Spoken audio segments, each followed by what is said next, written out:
अस्सलाम वालेकुम and welcome to dot balls 360। आज क्रिकेटिंग दुनिया में जो है ना काफ़ी अच्छे अच्छे मैचेस हुए हैं और मज़ेदार दिन था और गहमा गहमी रही आज क्रिकेटिंग हलकों में।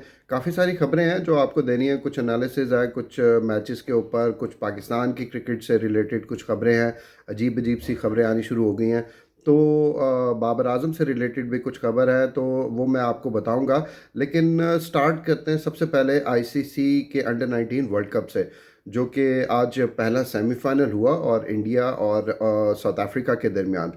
साउथ अफ्रीका को रिस्ट्रिक्ट किया इंडिया की अच्छी बॉलिंग अटैक ने, 244 फॉर 7।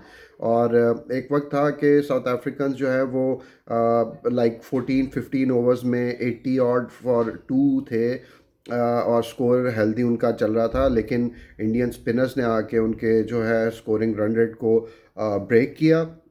और कुछ डॉट बॉल्स काफ़ी ज़्यादा कराए वहाँ पे भी। डॉट बॉल्स 360 याद रखिएगा। डॉट बॉल्स उन्होंने काफ़ी जो है वो करवाई और उसके बाद जो है वो 244 एक मीडियोकर से स्कोर के ऊपर उनको रिस्ट्रिक्ट किया।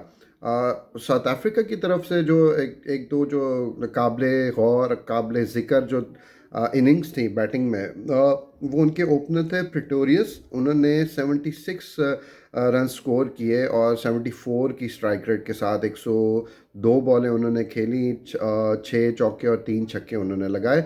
इसके बाद रिचर्ड ने जो है मिडल ऑर्डर में आके जो थोड़ा सा संभाला और 64 रन की इनिंग्स खेली 100 बॉल्स के ऊपर, 64 की स्ट्राइक रेट। ये मैं आपको स्ट्राइक रेट इसलिए बता रहा हूँ कि ये वो मिडल फेस था जहाँ पे इंडियन बॉलर्स ने जो है ना वो साउथ अफ्रीकन बैटर्स को ब्रेक्स लगवा दी।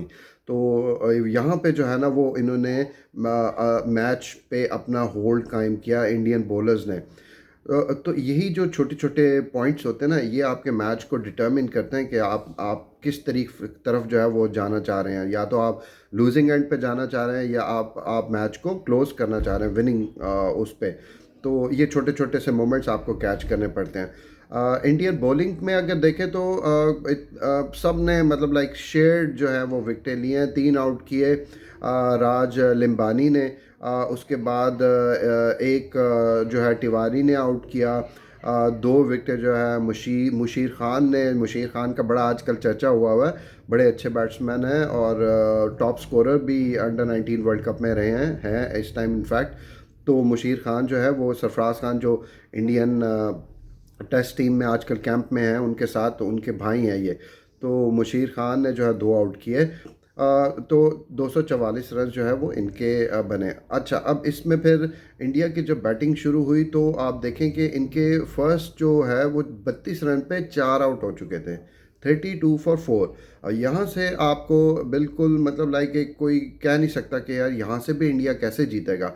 लेकिन जो हम इंडियंस पे बात करते हैं ना कि इनकी बैटिंग लाइनअप हमेशा से, जैसे पाकिस्तान की बॉलिंग लाइनअप है, नए नए बॉलर्स आते रहते हैं, बहुत सारे यंगस्टर्स अभी हमारे अंडर 19 में भी खेल रहे हैं।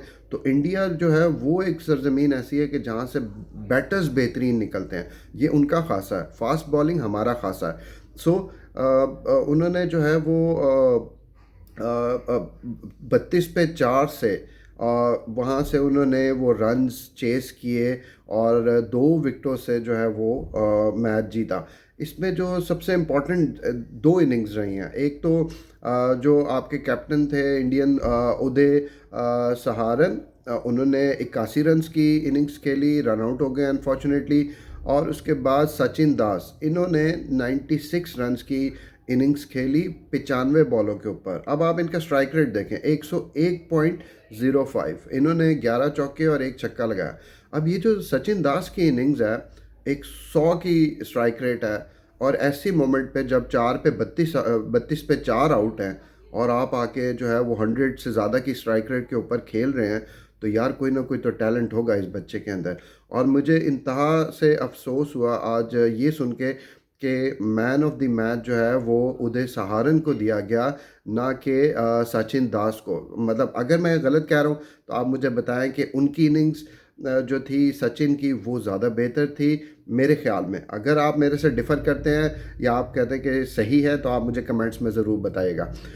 खैर 244 का जो टारगेट है इंडियन टीम ने जो है वो 7 बॉल्स पहले जो है वो अचीव कर लिया और 2 खिलाड़ी उनके बाकी थे। तो बड़ा नैरो कॉन्टेस्ट था और अनफॉर्चुनेटली साउथ अफ्रीका जो है अंडर 19 वो अपने होम ग्राउंड के ऊपर होम क्राउड के सामने जो है वो फाइनल में क्वालिफाई नहीं कर पाया। मूविंग ऑन, अब हम चलते हैं बांग्लादेश प्रीमियर लीग में, और जहाँ पे हम देख रहे हैं कि बाबर आजम जो है वो रन्स के पहाड़ खड़े कर रहे हैं।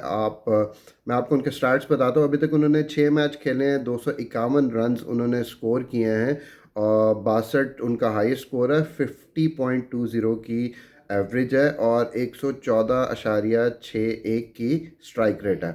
114 स्ट्राइक रेट है। बहुत से लोग इस पे कहेंगे यार इसको तो स्ट्राइक रेट ही नहीं बढ़ रही और ये सारी चीज़ें, लेकिन आप ये भी जहन में रखें कि बांग्लादेश में जो है वो विकेट्स कैसी हैं, जहाँ पे बॉल जो है वो आपके गिटों से ऊपर उठने का नाम नहीं लेती। स्पिन होती है अजीब, लाइक बहुत ही ड्राई सरफेसेस होती हैं। स्पिनर्स को बहुत ज़्यादा वो हेल्पफुल होती हैं और बिग हिटिंग के लिए। वैसे भी बाबर तो बिग हिटिंग के लिए जो है वो नोन नहीं है, लेकिन वो एक मैच विनिंग प्लेयर ज़रूर हैं। ये आप मेरे से इत्तेफाक करें ना करें, क्योंकि जो रंगपुर राइडर्स हैं उन्होंने अभी तक जिस जिस मैच में बाबर ने स्कोर किया वो जीत गए। तो बाबर के लिए जो है हम उनको विश करते हैं कि वो इंशाल्लाह जो है वो इसी फॉर्म को जो है वो पीएसएल में भी कंटिन्यू करें और उसके बाद जो है वो वर्ल्ड कप में भी इसी फॉर्म के साथ जाएं। अब चलते हैं ज़रा ऑस्ट्रेलिया में, जहां वेस्ट इंडीज़ और ऑस्ट्रेलिया के दरमियान जो 3 वनडेज़ की सीरीज़ थी और आज तीसरा वनडे था कैनबरा के अंदर।